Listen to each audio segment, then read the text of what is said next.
Beloved, for thousands of years the world has looked upon miracles as though they were exceptions to law, as though heaven breaks its own order from time to time to intervene in the affairs of a fortunate few. And so humanity waits, hoping that perhaps God will choose this moment, this circumstance, this sickness, this fear, and bless it with a special act of mercy. But I say to you, God has no favorites. God withholds nothing. God does not reach down from some far-off realm to choose one and ignore another. What we call a miracle is never the violation of law. It is the natural revealing of spiritual law.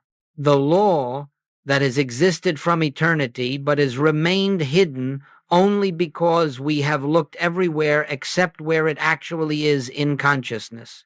The world believes that Jesus healed because he possessed a supernatural power unavailable to ordinary men. Churches teach it, religion reinforces it, the mind accepts it, and generations surrender their spiritual birthright as a result. But that is not what the Master taught, nor is it what he demonstrated. I can of mine own self do nothing, he said. Nothing. Not one healing, not one revelation, not one miracle. If he, the greatest spiritual light the world has known, could do nothing of himself, then surely the healing power is not personal, it is impersonal, universal, and infinitely available to all who understand its law. Miracles seem mysterious only because we approach them from the standpoint of matter, body, circumstance, and time. We believe the outer world is cause and consciousness is effect. We believe a power outside must change the conditions inside. We believe something in the visible has to shift before peace, health, or harmony can appear. This is the great misunderstanding. Every so-called miracle is simply the moment when the inner truth pierces the veil of appearance. Healing is not something God suddenly decides to do. Healing is the revealing of a wholeness that has never been absent. Supply is not something injected into your life. Supply is the appearing of the boundless fullness that has always been the substance of your being. Harmony is not restored, it is recognized. And so, my friends, we must begin here with this single foundational recognition. There is no miracle in truth. There is only the lifting of the veil that hides truth from our present awareness. The world has been taught to look outward, to methods, to formulas, to rituals, to personalities. But the Master did not look outward. When confronted with lack, he did not work with loaves and fishes. When confronted with disease, he did not work with the body. When confronted with death, he did not work with dust. He lifted his eyes, he turned within. He acknowledged the presence. For him, the miracle took place. The instant consciousness shifted. The outer was merely the echo of that shift. He healed through recognition, not manipulation, through oneness, not effort, through awareness, not intervention. This is the hidden truth humanity has missed. A miracle is not God changing your experience. A miracle is you awakening to what God already is. And so, as we embark on this journey together, let us release the old concepts of divine interference, divine favoritism, divine exception.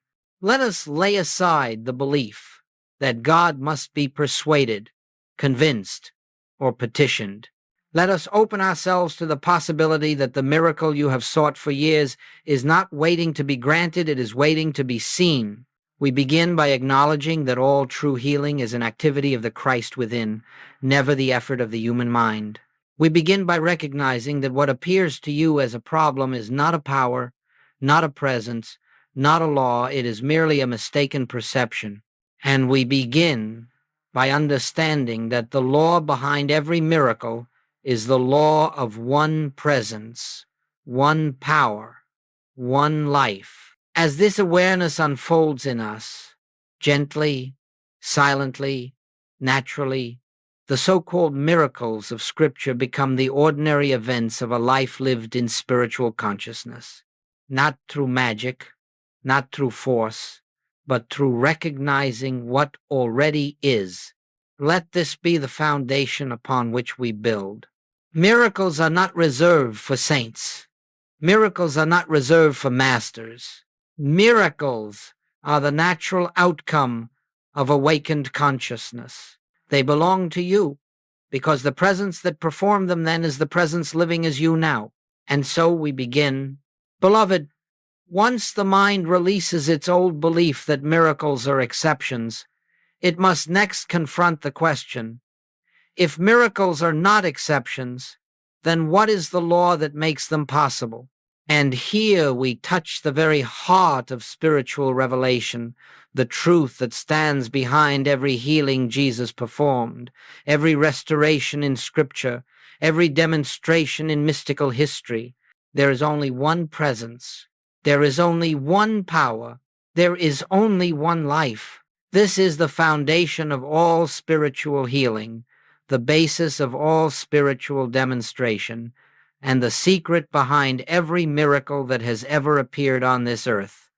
Everything else is but the shadow of human belief. Look out upon the world, and you will see a vast theater of opposites, good and evil, health and sickness, wealth and poverty, joy and sorrow.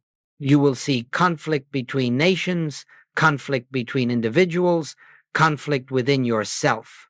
And the world will say, these are real powers. These forces struggle against each other. They are equal in strength, and you must choose the side of good to defeat the side of evil. But this is not truth. This is the belief in two powers, and it is the source of all fear. As long as you accept two powers, you will seek to use one to overcome the other. You will pray to God to conquer disease.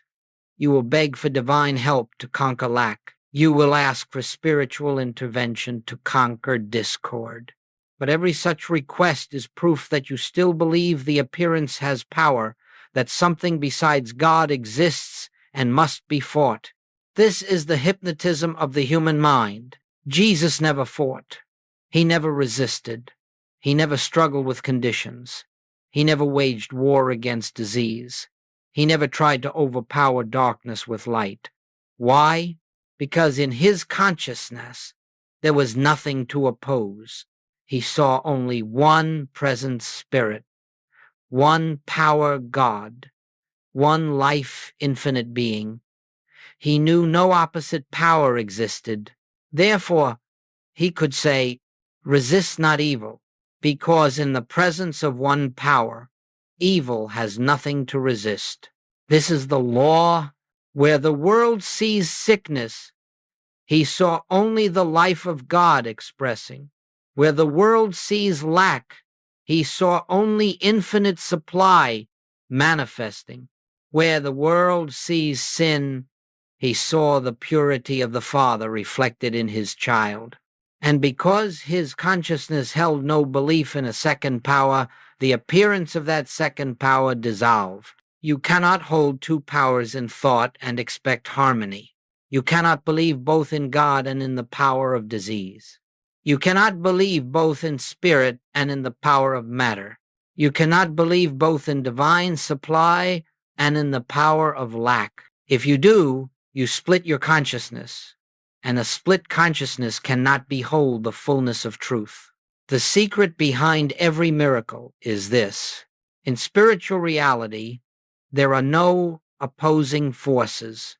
God is one, indivisible, undivided, uninterrupted. The moment consciousness realizes this oneness, even for an instant, what the world calls miracle appears. A miracle is not created, it is released. Not brought into being, revealed. Not constructed, uncovered. All because one power was acknowledged where two were believed. And so, my friends, healing is never a matter of conquering an illness. It is the recognition that illness has no law to support it. Supply is never a matter of acquiring more. It is the recognition that infinite abundance is the very nature of your being. Harmony is never achieved by arranging human relationships. It is realized through the acknowledgement that one mind is the life of every individual. Miracles are the natural outcome of this recognition. Goldsmith repeated it endlessly because humanity forgets it endlessly. God is the only power. There is no other. This is not a metaphor. It is not a poetic sentiment. It is not an optimistic viewpoint. It is the law that governs all existence. To know God as one power is to dissolve the belief in the second, the belief in the appearance, the belief in the problem, the belief in the threat. And the moment the belief in two powers is surrendered, your entire universe shifts. You will see that the things which once frightened you have no power at all. You will see that the conditions which once enslaved you cannot touch your being. You will see that the forces which once appeared overwhelming were only phantoms of the mind. One presence, one power, one life. This is the bedrock of spiritual realization. This is the law behind every miracle Jesus performed. This is the principle behind every healing in the infinite way. And when this truth takes root in your consciousness, even faintly, you stand at the doorway of liberation. Now, beloved, once we see that there is only one presence and one power, we must face a question the human mind struggles to accept. If God is the only power, then what is this thing we call sickness? What is lack? What is fear? What is discord? What is evil? To the human sense, these seem overwhelmingly real.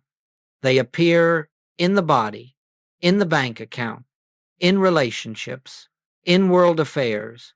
They demand attention. They frighten. They insist upon their presence. And yet, even as they shout, they remain at their core nothingness. This, more than any other principle, startled Goldsmith's students. Again and again he taught. Error has no entity, no law, no substance, no power. It is not a thing. You cannot fight a thing that has no existence. You cannot overcome a shadow. You cannot heal an illusion. You can only awaken from it. Dear ones, error is not an entity. It is a belief in an entity. It is not a spiritual reality. It is only the misperception arising from material sense. The world has taught you to give weight, power, and substance to appearances, but appearances are not realities. Appearances are only pictures in mind, interpretations of the senses, projections of fear and separation. Sickness, in and of itself, is not a spiritual condition. It is the mind's interpretation of a sensory experience. Lack, in and of itself, is not a reality. It is a belief arising from the false premise that supply has its source in matter.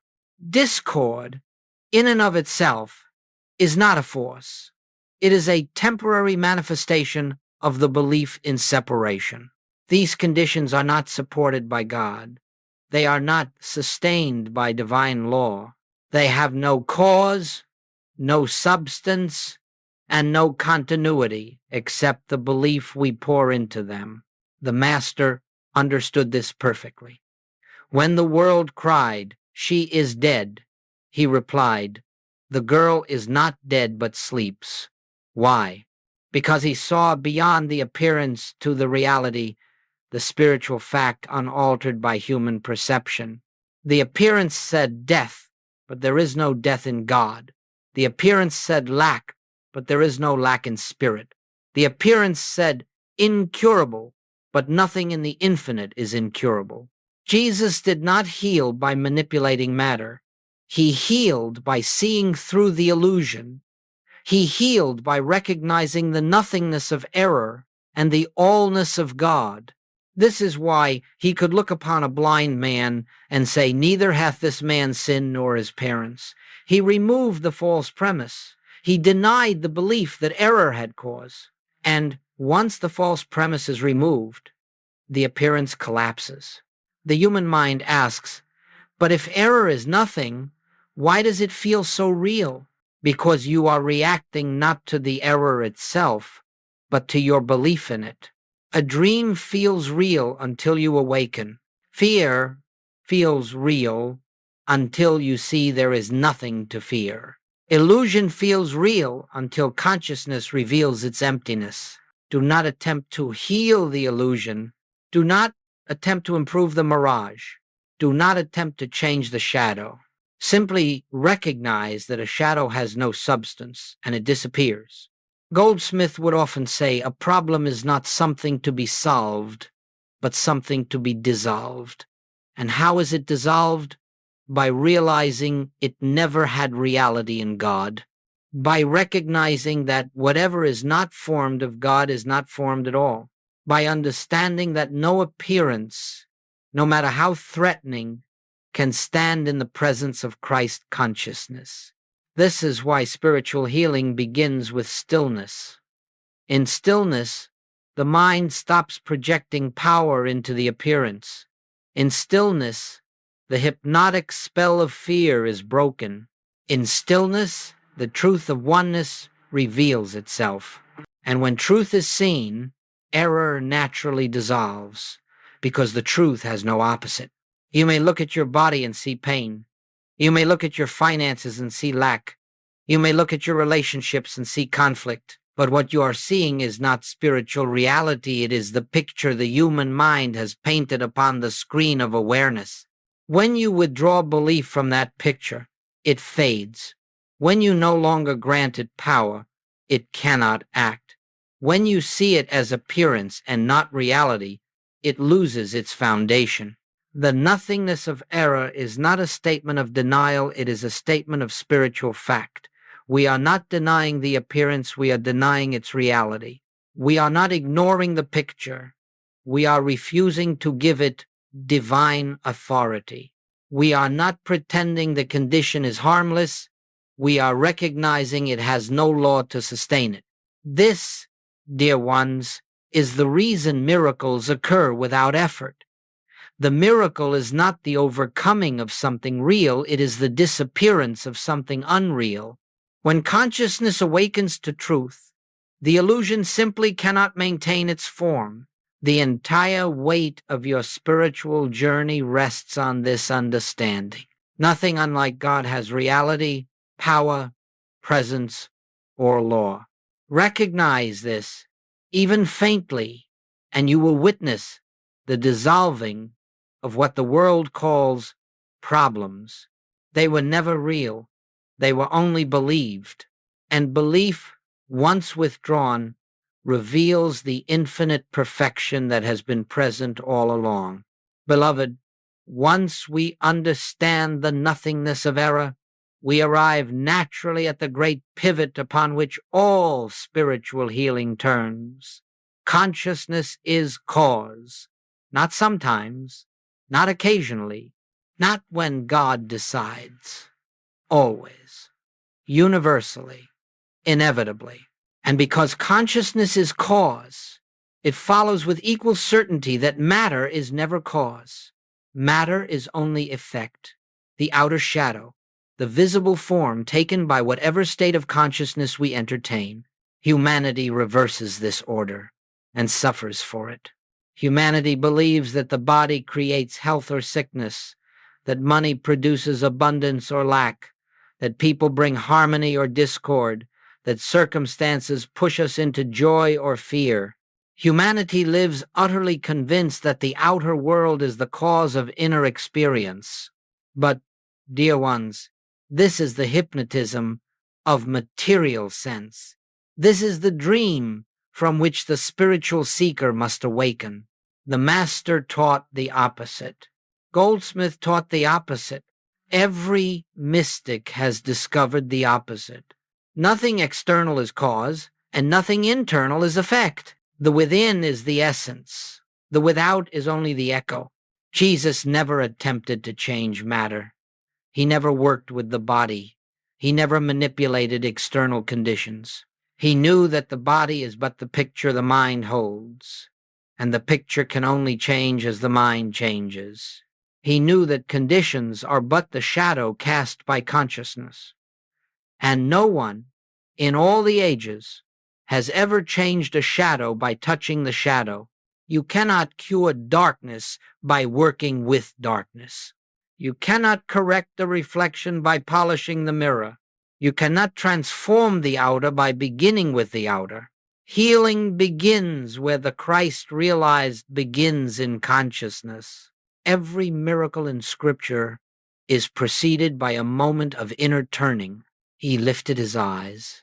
He went into the mountain to pray. He withdrew himself. These descriptions are not geographical, they are mystical.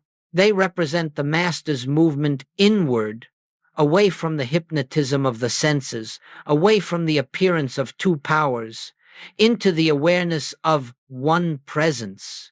And when consciousness aligned with truth, the effect, what you call the outer world, responded instantly, naturally, inevitably, not through manipulation, not through effort, not through force, but because the shadow cannot help but follow the light that casts it. So let us be clear. If consciousness is cause, then harmony in consciousness must appear as harmony in experience. If consciousness is cause, then peace in consciousness must appear as peace in circumstance. If consciousness is cause, then the recognition of God as the only. Life must appear as health in the body. The world says, "Show me the change on the outside, and then I will believe." Spirit says, "Believe only in the truth within, and the outside will reveal what you have known." Goldsmith reminded us repeatedly, change your consciousness, and you change your universe. Not the universe. Your experience of being. This is why spiritual healing cannot be achieved through physical means. It cannot be achieved by manipulating flesh, adjusting thought in order to condition matter, nor by trying to bend the external world to your preferences.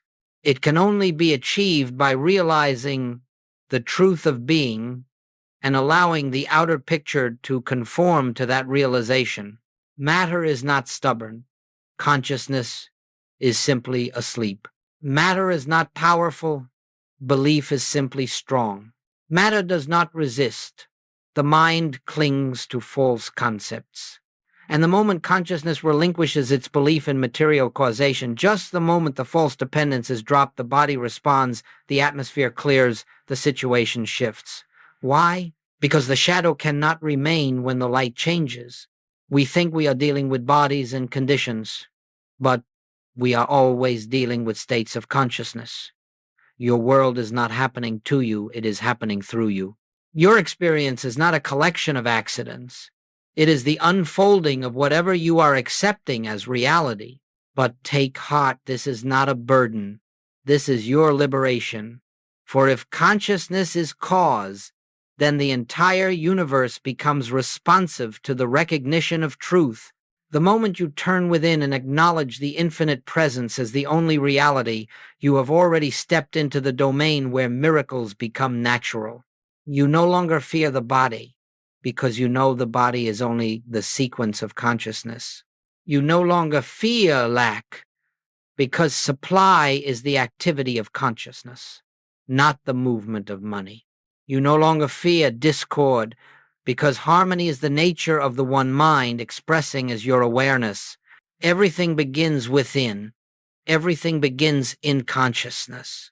Everything begins with the recognition that spirit alone is cause, and the visible world so impressive, so intimidating, so convincing, is only the passing shadow of your inner knowing. Therefore, beloved, Do not waste your years trying to rearrange shadows. Do not devote your efforts to correcting what is already an effect. Do not attempt to heal matter. Matter has no selfhood to heal. Turn within. Recognize the truth. Rest in the awareness that God alone is the source and activity of your being, and your outer world will shape itself quietly and beautifully to the truth your consciousness has accepted. This is the law behind every miracle. Beloved, having seen that consciousness is the only cause and that matter is but the shadow of that consciousness, we must now enter into the heart of spiritual practice, the very core of all healing, all demonstration, all transformation. And that core is this simple, profound principle. We do not treat, we recognize. Almost all of humanity engages in treatment, attempting to fix, repair, correct, remove, or improve some condition or problem. And yet, in doing so, they unknowingly affirm the one thing that prevents healing, the belief that the problem has power. When you treat a sickness, you declare sickness to be a force that must be overcome. When you affirm abundance to counter lack, you affirm lack as a power that must be conquered. When you pray for harmony amid discord, you affirm discord as a presence capable of disturbing reality. This is what Goldsmith called seeking second, placing the material appearance first, and the truth of being second. And as long as you treat a problem, you testify to its reality. As long as you fight an appearance, you strengthen the hypnotism that formed it. The master never treated. He recognized. He did not say, "Father, remove this disease." He said, "I know that thou hearest me always." He did not pray for more bread. He recognized the omnipresent fullness of God and broke the loaves. He did not pray for Lazarus to return. He recognized the eternal life of God and called Lazarus forth. In each case, the miracle was not produced by a power acting upon matter. It was released through the recognition of what already is.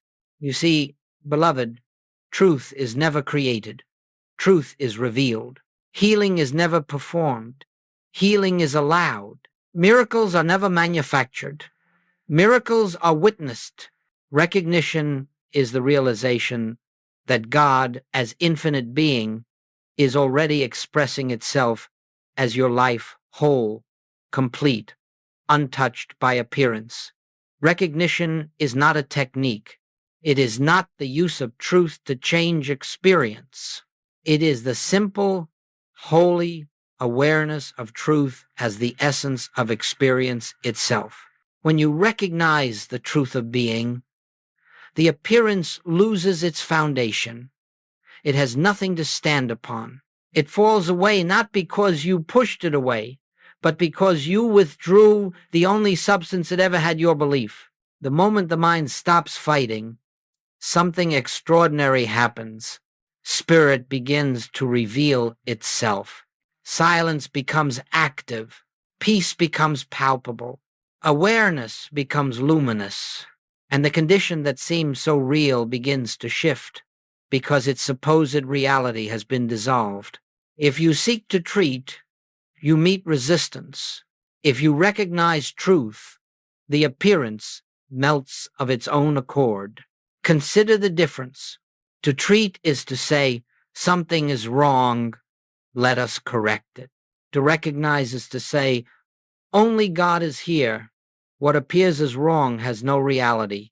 To treat is to work in the realm of cause and effect as the world understands it.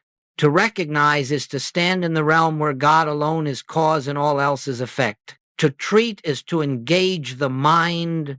To recognize is to silence the mind. To treat is to attempt to use power.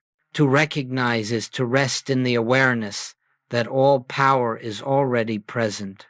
This is why Goldsmith cautioned his students, do not approach truth as a tool for fixing life. Approach truth as the revelation that life is already whole. Recognition is a form of seeing. It is the inner vision that looks past the appearance and beholds the spiritual fact. It is the consciousness that, when confronted with sickness, perceives only life. When confronted with lack, perceives only infinite supply. When confronted with fear, perceives only the presence of love. And this recognition, this beholding, is the healing. It does not need to be strong. It does not need to be dramatic. It can be as gentle as a feather touching the surface of still water. A brief moment of recognition may accomplish more than hours of treatment. One silent acknowledgement of truth may dissolve years of suffering. A single instant in which the Christ consciousness is felt, however lightly, is enough to begin the entire process of transformation. For the Christ is not a belief. The Christ is not an idea. The Christ is the living presence of God, realized in your awareness. And when the Christ within you recognizes itself, when the divine in you beholds the divine reality, it breaks the hypnotism of the human picture. The false falls away, and the true stands revealed. This is the essence of spiritual healing. Not effort, but awareness. Not struggle, but surrender. Not treatment, but recognition. Let the world treat its problems. Let the world fight its shadows. You are called to a higher way, to the way of the Christ, the way of the infinite, the way of recognition. For in recognition, you return to the truth. Nothing needs to be added. Nothing needs to be changed. Nothing needs to be fixed. Only reality needs to be seen. And when it is seen, the miracle is already complete. Beloved, having come this far, having seen the nature of divine law, the nothingness of error, the supremacy of consciousness, and the power of recognition, we now arrive at the sacred heart of the infinite way, the practice of silent realization. All healing flows out of this silence. All miracles unfold out of this presence. All transformation is born in this stillness. Without silence, recognition is incomplete. Without turning inward, truth remains theoretical. Without inner listening, the mind continues to project its illusions upon the screen of experience.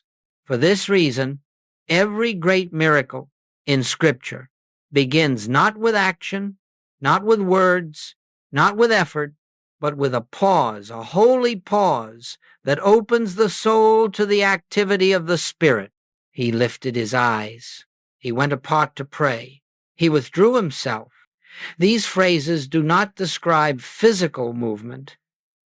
They describe a shift in consciousness. The Master turned away from the evidence of the senses, away from the claims of the world, away from the hypnotism of the appearance, and he entered the realm where God alone is. This is where miracles are born. The silent realization is not the attempt to think truth. It is not the repetition of statements. It is not the use of thoughts to silence other thoughts. It is not visualization, affirmation, or mental effort. Silent realization is the resting of consciousness in the awareness of God's presence. This resting is not passive. It is alive with spiritual activity. It is not emptiness. It is fullness. It is not quietude in the human sense. It is the stillness in which the infinite speaks without words. When you enter this silence, you are not trying to change the world. You are not trying to change the body. You are not trying to change conditions. You are allowing the truth to reveal itself. And the truth revealed is always this: I and the Father are one. Where I am, God is. All that the Father is, I am. All that God has is already expressing itself as my life. To sit in this awareness for even a moment is to stand at the doorway of spiritual demonstration. Goldsmith taught that no matter what condition confronts you, physical, financial, emotional, relational, you must first be still and know. And in that stillness, do not seek to alter the appearance. Do not seek to improve the condition. Instead, recognize the presence. Sit quietly, close your eyes if you wish, and acknowledge there is only one life here. There is only one presence here. There is only one power here. This appearance has no law, no cause, no substance. And then be silent. Let the truth dissolve the belief without your assistance. Let the Christ consciousness announce itself. Let the presence reveal what your senses have concealed. In that moment of stillness, the mind relaxes, fear loosens its grip, and the spiritual atmosphere is cleared. The illusion begins to dissolve, not because you have fought it, but because you have stopped sustaining it. Do not be concerned if your mind is noisy at first. Do not be troubled if the appearance seems unchanged. Do not judge the depth of your silence or the quality of your meditation. The human mind knows nothing of spiritual things. Its judgments are worthless. Its expectations are illusions. Its anxieties are shadows. Your task is not to perfect the silence. Your task is simply to enter it. Grace does the rest. The presence performs its own work. The Christ within completes what you cannot begin. In this silence, you are not trying to reach God. You are recognizing that God is already where you are. You are not trying to invite the infinite into your life. You are realizing that your life is already within the infinite. This silence is the womb of miracles. For the moment consciousness touches the presence, even lightly, even briefly, the hypnotic power of the appearance weakens, the shadow trembles, and the truth begins to shine through. And once the truth shines through, no appearance can stand before it. Silent realization is not a method, it is the atmosphere in which truth reveals itself. It is not a practice to obtain something, it is the recognition that all is already given. It is not a path to reach God, it is the awareness that God is the only reality. And as you return to this silence gently, frequently, without struggle, you will begin to feel a subtle shift within you, a new center, a deeper peace, a quiet certainty that is not of this world. This is the dawning of the Christ within you. This is the beginning of spiritual vision. This is the consciousness from which miracles flow naturally, without effort. For once consciousness is aligned with truth, the outer world has no choice but to reflect that truth. As within, so without. As consciousness, so experience. As God, so the expression of God. This is how miracles are born. This is where healing begins. This is the essence of the infinite way. Beloved, principles mean nothing until demonstrated. Truth remains theory until lived. Spiritual law reveals its nature through experience, quietly, naturally, without fanfare. When students came to me in fear, in sickness, in despair, I did not give them methods. I did not give them formulas. I did not tell them to change their thoughts or to fight their conditions. I asked them one question: are you willing to recognize God instead of the problem? And those who said yes, those who were willing to turn even slightly toward the presence, became witnesses to the hidden law of being. Let me share with you some demonstrations, not to astonish you, but to show that these principles operate universally, independent of time, culture, personality, or background. They reveal that what Jesus lived, what the mystics knew, what the infinite way teaches, is not philosophy but spiritual fact. The mother who stopped trying to heal her child. A young mother brought her son to me. The boy had been sick for months. Doctors had done all they could. The mother herself had prayed, affirmed, begged, pleaded, and wept for healing. Nothing improved. She asked me, "What must I do now? What prayer must I say?" I said gently, "My dear, you must do nothing. You must stop trying." She looked startled. "Stop trying? But he needs healing." "Yes," I replied, "but your trying is based on the belief that he is separated from God. Stop believing there is something to correct." I asked her to sit in silence with me. No thought, no effort, no treatment, only recognition. God is the life of this child. God is the health of this child. God is the only presence here. And then we were still. Something soft filled the room, something no human word can describe. A peace that was not ours began to flow through consciousness. And when the mother opened her eyes, she said, "I feel as if a burden I never knew I was carrying has fallen away." The next day she wrote to me, "The fever broke in the night. He is eating. He is laughing. Something lifted. Beloved." What changed? Not the child, not the body, not the disease. The belief changed. The consciousness shifted. The illusion collapsed.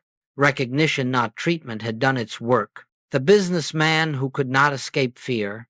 Another student came to me, successful, wealthy, respected, yet tormented by fear of loss, fear of losing his business, his investments, his security.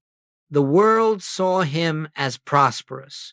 His soul felt imprisoned. He asked, "Joel, what affirmation can break my fear? What statement can give me courage?" And I told him, "Fear is not overcome. Fear is outshined. You cannot push darkness out of a room. You can only bring in light." We sat in silence, and after a few minutes I whispered, "Supply is not in your business. Supply is not in your accounts. Supply is not in the world. Supply is the nature of God, and God is your consciousness." He said nothing, but he began to breathe differently, longer, deeper, calmer. He said, "It feels as if the walls inside me are falling." Weeks later, he returned. The strangest thing happened. My decisions became clearer. My anxiety dissolved. Problems that terrified me resolved themselves. I didn't change strategies, I changed my center. Nothing external had shifted, yet everything external had shifted. How? Because consciousness is cause, and experience follows it like a shadow. The woman who thought her mind was too busy. One student came in tears. "Joel, I cannot meditate. I cannot quiet my mind. I cannot feel this presence you speak of." And I said, "My dear, you do not need a quiet mind. You need a willing heart." I asked her only to sit with me in silence. Her mind raced. Thoughts flew everywhere. She felt nothing. But after a few minutes, she let out a long sigh. She said, "There is something here, something I did not bring." I smiled. "That is the presence. It does not require your mind to be quiet, only your surrender." Days later, she said, "My entire home feels different. My relationships softened. My anxiety eased. I feel carried." She had not mastered meditation. She had not conquered the mind.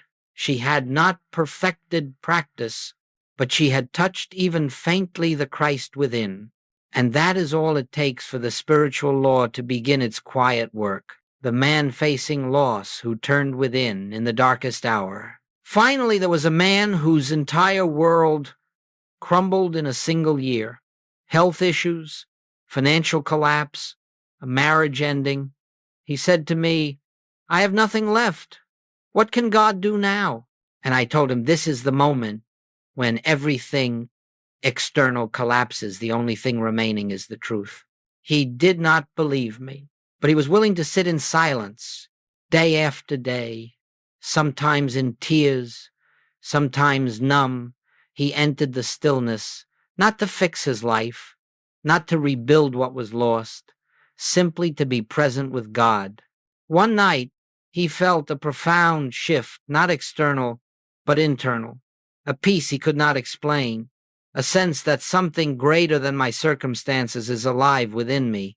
Months passed, and without striving, his life reorganized, new work, restored health, new relationships, and above all, a depth of peace he had never known before the crisis.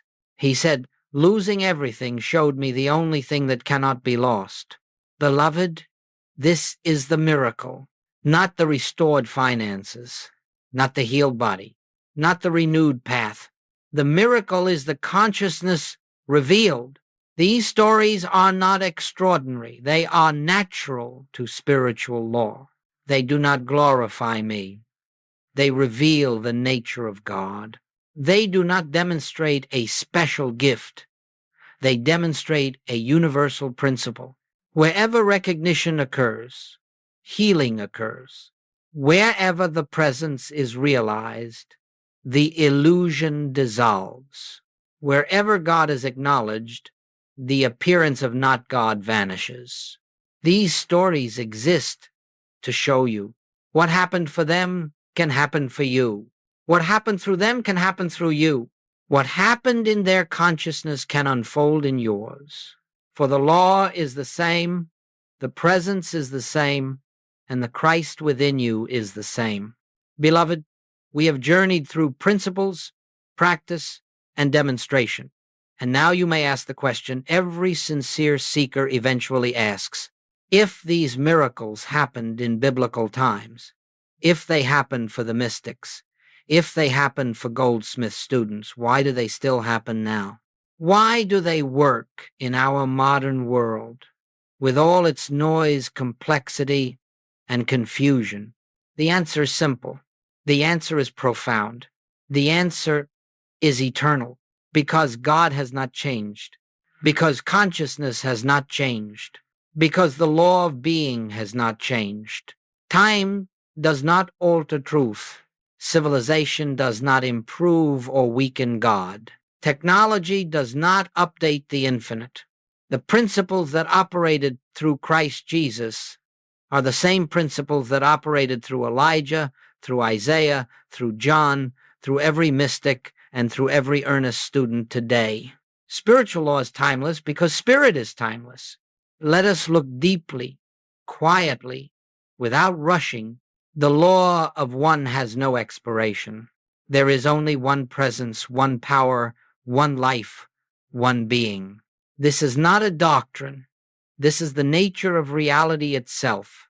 The moment you acknowledge one, you dissolve the fear of two.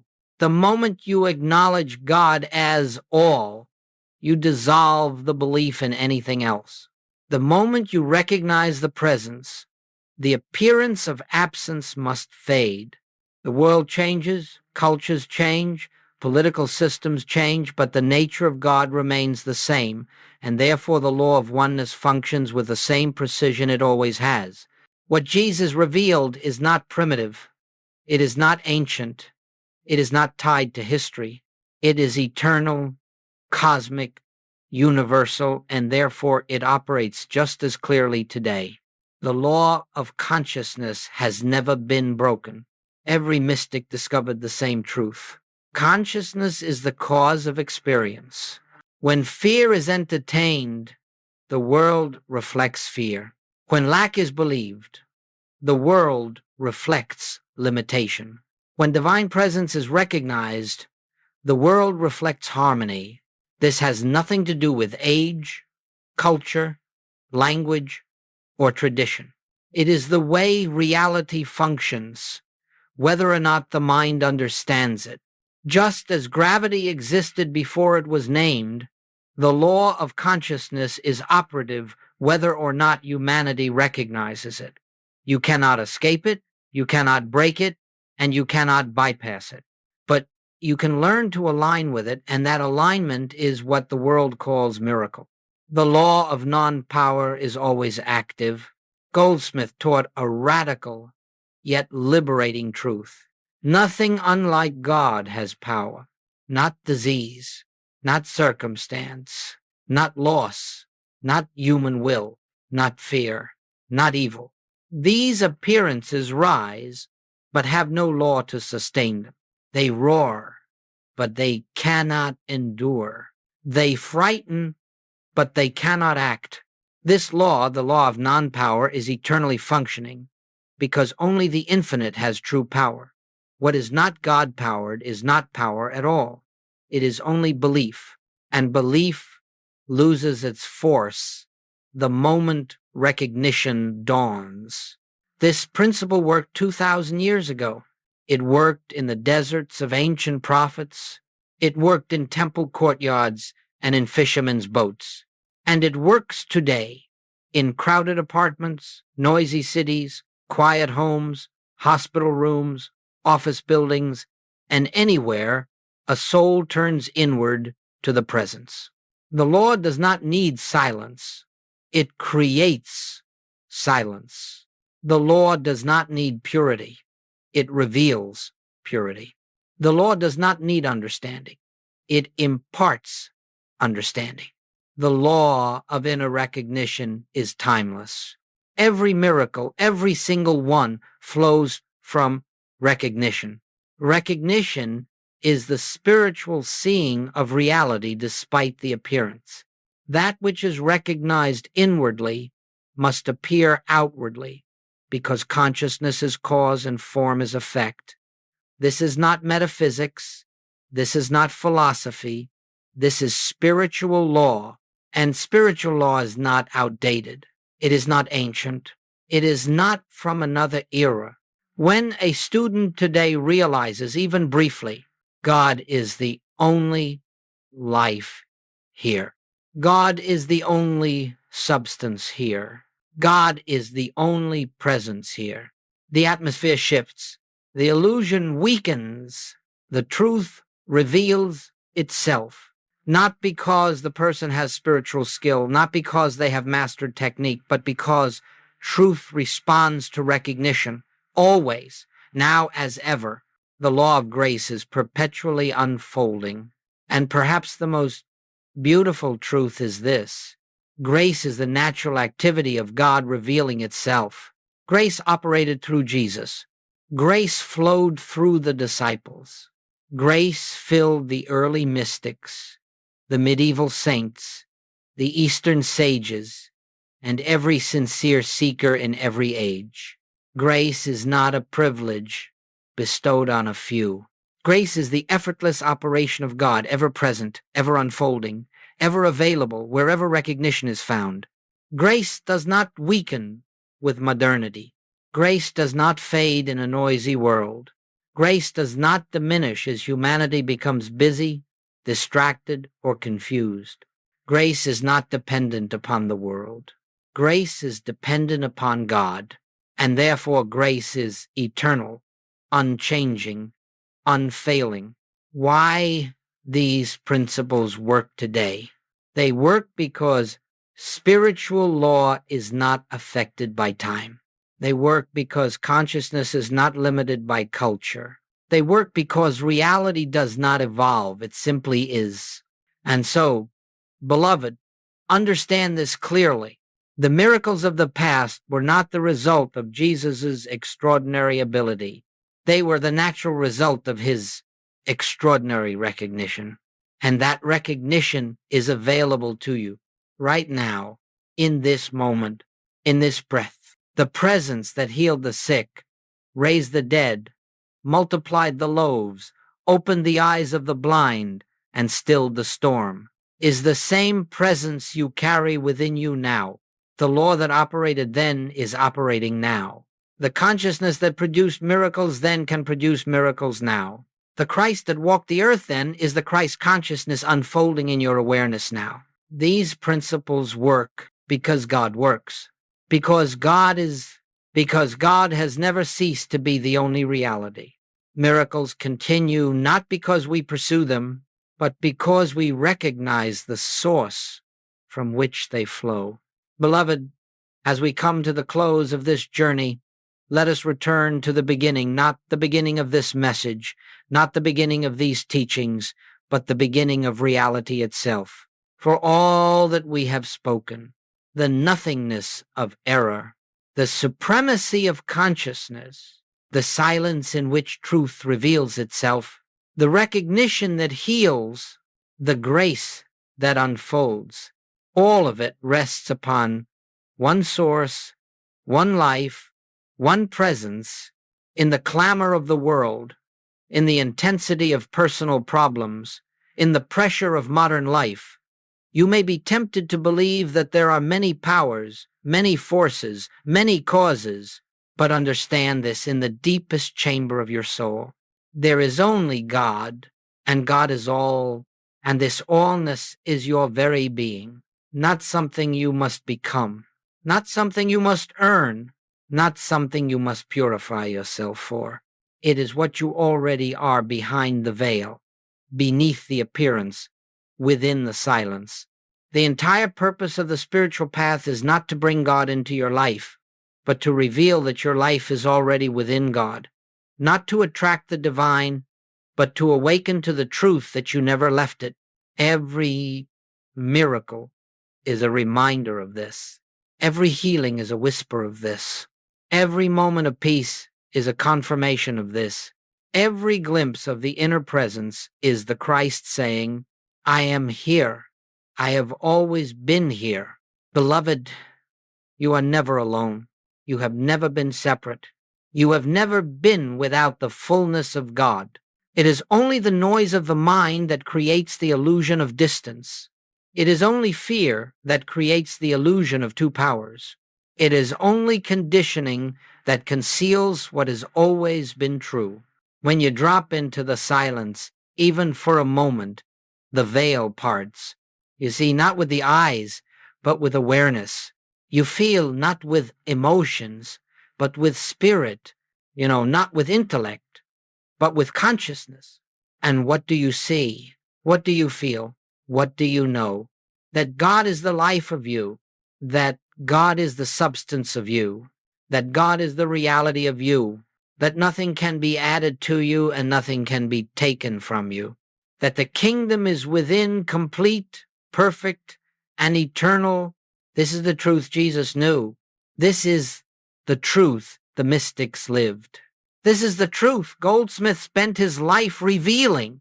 And now, dear one, this truth is awakening in you, not through the effort of your mind, not through the discipline of your will, not through the struggle to be spiritual, but because the Christ within you is remembering itself, because the divine seed planted in your consciousness is beginning to open, because your soul has reached a maturity in which it can finally hear what has always been whispered, be still and know that I am God.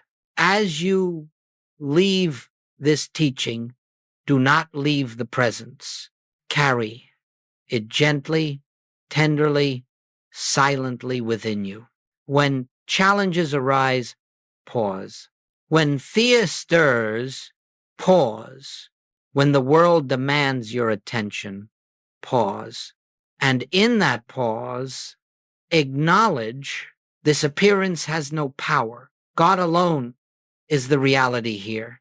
You will find that life becomes lighter, the burden lifts, the atmosphere clears, and the unfolding of grace becomes your natural way of being. For you are not moving toward God.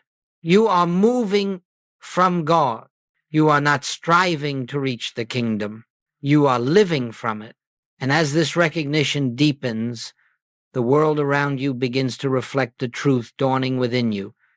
Peace where there was unrest, clarity where there was confusion, sufficiency where there was lack, harmony where there was discord.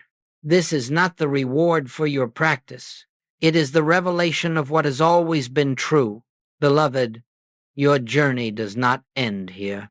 This is the beginning of a deeper walk, a walk not with a distant God, but with the presence that is your very self. Return often to the silence. Return often to the inner sanctuary. Return often to the awareness of the One. For in that returning, you discover something astonishing. You were never away. You were never separate. You were never lost. The Christ within you, the divine I that Jesus lived, the presence that Goldsmith revealed, is the truth of your being. Walk in this awareness, live in this presence, rest in this silence, and you will find that every day reveals a new dimension of the infinite expressing itself through you. This is the fulfillment of all spiritual teaching.